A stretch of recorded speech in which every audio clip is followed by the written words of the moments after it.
Em toda relação, negócios ou conjugal, há momentos em que alguém tem que ceder. E quem deve ceder é aquele que não observou o acordo que já foi pré-estabelecido, seja o que diz o contrato, seja o que diz a Bíblia.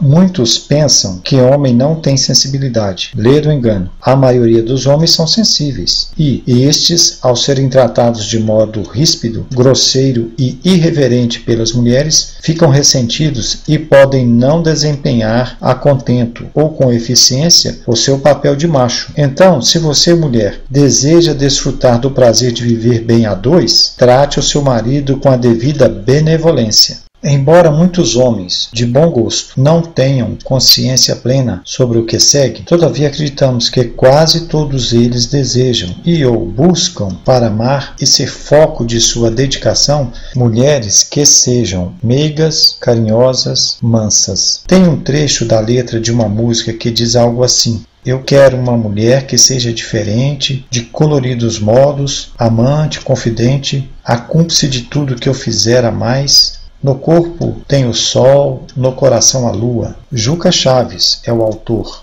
No lar, como já vimos anteriormente, a Bíblia nos ensina que o marido manda ou comanda, pois ele é a cabeça, conforme Efésios capítulo 5, verso 23. E ainda, e o teu desejo será para o teu marido e ele te dominará. Gênesis capítulo 3, verso 16, parte B. Além de outros versos. Assim, por tais razões, é conclusivo dizer que o homem tem voz ativa, a mulher voz passiva. Alerta importante. Não é nada fácil estabelecer no lar o conceito bíblico que segue. O marido tem voz ativa e a mulher voz passiva. E por que não é fácil estabelecer este conceito? Porque todo o universo, inclusive a mídia, claro, conspirará contra essa possibilidade para que esse conceito nunca se estabeleça. É uma guerra difícil, mas precisamos crer que o propósito do Senhor é maior do que o intento do diabo e de seus aliados, dentre estes, muitas mulheres e homens. Conforme a Bíblia, Efésios capítulo 5, verso 24, a mulher não pode falar de igual para igual com o marido, não pode usar tom de voz de general, nem berros, nem tom de críticas, nem tampouco usar expressões pejorativas e ou críticas destrutivas. Ressalva, com relação apenas ao tom pejorativo e ou críticas destrutivas, vale também para o marido. Observamos na Bíblia como era respeitoso o tratamento que as mulheres davam ou dispensavam a seus maridos. Elas os chamavam de Senhor, com letra minúscula. Claro, proceda mansamente para com seu marido, mulher, a fim de manter o controle da situação. Você não vai querer meter a mão numa caixa de abelhas, ou vai? Evidentemente, por outro lado, o maridão não pode destratar a mulher com agressões, xingamentos, berros e palavrões, pois se o fizer, perde completamente a sua moral e autoridade. E se o homem perde ou entrega a sua autoridade à mulher, será muito mesmo difícil recuperá-la. Mas o homem, o bom homem, quando se fizer necessário, pode elevar o tom de voz com a mulher e se fazer ouvir em alto e bom tom. Vejamos mais constatações dessas afirmações. A mulher aprenda em silêncio, com toda a sujeição. Não permito, porém, que a mulher ensine nem use de autoridade sobre o marido, mas que esteja em silêncio, porque primeiro foi formado Adão, depois Eva. E Adão não foi enganado, mas a mulher, sendo enganada, caiu em transgressão. Primeira carta a Timóteo, capítulo 2, verso 11 ao 14. Vejamos mais. As mulheres estejam caladas nas igrejas, porque lhes não é permitido falar, mas estejam sujeitas. E, se querem aprender alguma coisa, interroguem em casa a seus próprios maridos. Se alguém cuida ser profeta ou espiritual, reconheça que as coisas que vos escrevo são mandamentos do Senhor. Primeira carta a Coríntios, capítulo 14, verso 34 ao 37. Detalhe importante, preste bem atenção. Não é porque a mulher tem voz passiva que o homem deixará de escutá-la. Muito pelo contrário, o bom marido sempre ouve os conselhos e dicas de sua esposa. Isso não significa que ele, marido, deve e tem obrigação de segui-los à risca, mas deve sempre avaliá-los. Pode também ser o caso da mulher não entender uma atitude, postura do marido, e isso lhe parecer mal e desvantajoso, mesmo após uma explicação fundamentada. No entanto, ela precisa aceitar tal atitude, postura, sob pena da relação degringolar, uma vez que tal questão diz respeito a ele e não a ela. E, se ele estiver errado, diante de Deus, quem acertará contas com o marido não será a adjutora, a auxiliadora, mas sim alguém que está acima dela e dele, o soberano. Uma das grandes virtudes da mulher, que em muito supera a do homem, é a facilidade de aceitação e adaptação. Certo marido elogiou a sua esposa e lhe disse: mulher, és virtuosa, muito te prezo, e como dona de casa, sobrepujas a toda mulher executiva e independente deste planeta.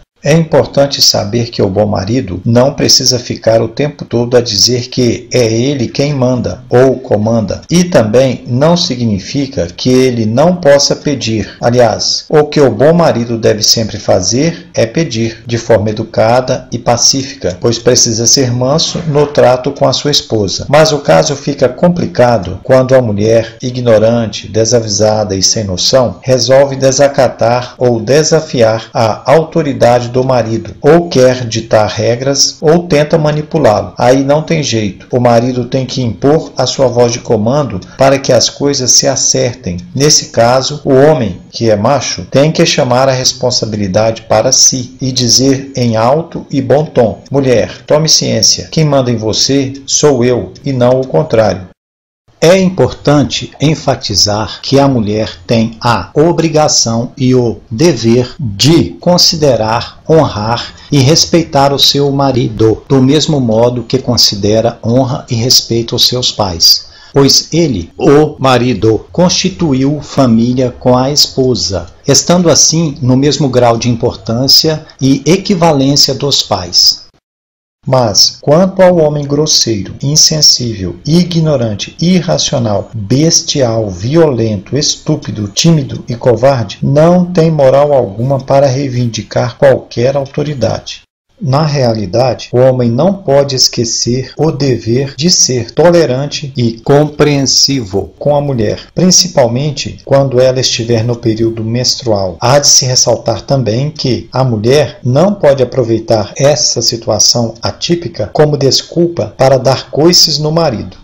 Observemos a seguir o verso que instrui o marido. Mas o que é casado cuida nas coisas do mundo, em como há de agradar à mulher. 1 Coríntios, capítulo 7, verso 33. E o outro semelhante que instrui a mulher. Porém, a casada cuida nas coisas do mundo, em como há de agradar ao marido. 1 Coríntios, capítulo 7, verso 34. Por conseguinte, o casal que dessa forma procede, na realidade, não está a agradar um ao outro, mas sim ao Senhor, que ordenou este proceder. Como o Senhor recompensa os obedientes, o resultado é um casamento abençoado e cheio de harmonia. Dica importante: quem nada deve, nada teme. Casais nunca deixem de responder às indagações um do outro. Se perguntas são feitas, por mais bobas que possam parecer, todas merecem respostas sinceras. Nunca vá dormir com dúvidas na mente ou no coração.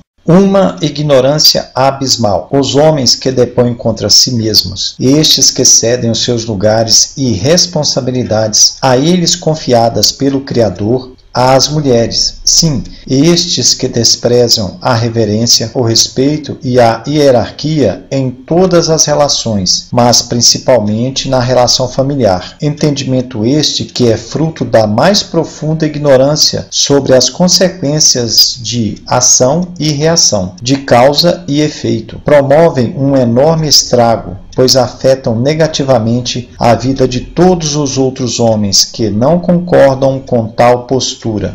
Muitas vezes não estamos propensos a fazer alguma coisa porque não entendemos que aquilo é nosso dever e, ou seja, necessário, bem como podemos não aceitar certas regras ou normas por desconhecer que as mesmas existem e são para o nosso bem. Mas, se entendemos que aquilo que deve ser feito é nossa obrigação e será para o nosso bem e é fonte de bênçãos, certamente iremos nos dispor para agir em conformidade com tais regras.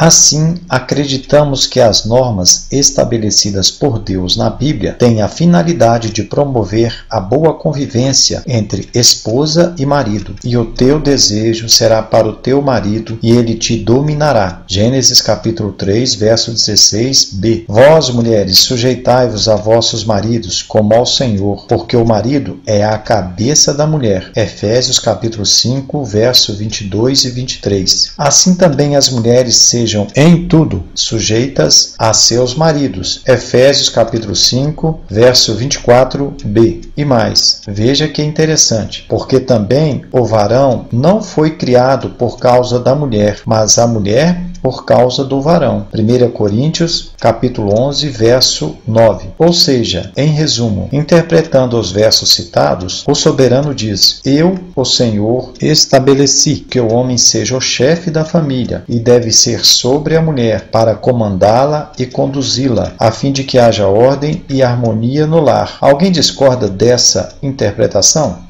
As regras para uma boa convivência entre a esposa e o marido inicia-se em Gênesis capítulo 3, verso 16b, e são reforçadas no Novo Testamento, nas cartas de 1 Coríntios, Efésios, Tito e Pedro. Observamos que em Efésios capítulo 5, verso 24, faz-se um comparativo entre a igreja e a mulher. A igreja serve a Cristo e a igreja não questiona Cristo. A igreja simplesmente obedece a Cristo, o Messias. Assim também, a mulher não deve questionar o seu marido, o bom marido, mas sim segui-lo, obedecê-lo. De sorte que, assim como a igreja está sujeita a Cristo, assim também as mulheres sejam em tudo sujeitas a seus maridos. Efésios capítulo 5, verso 24.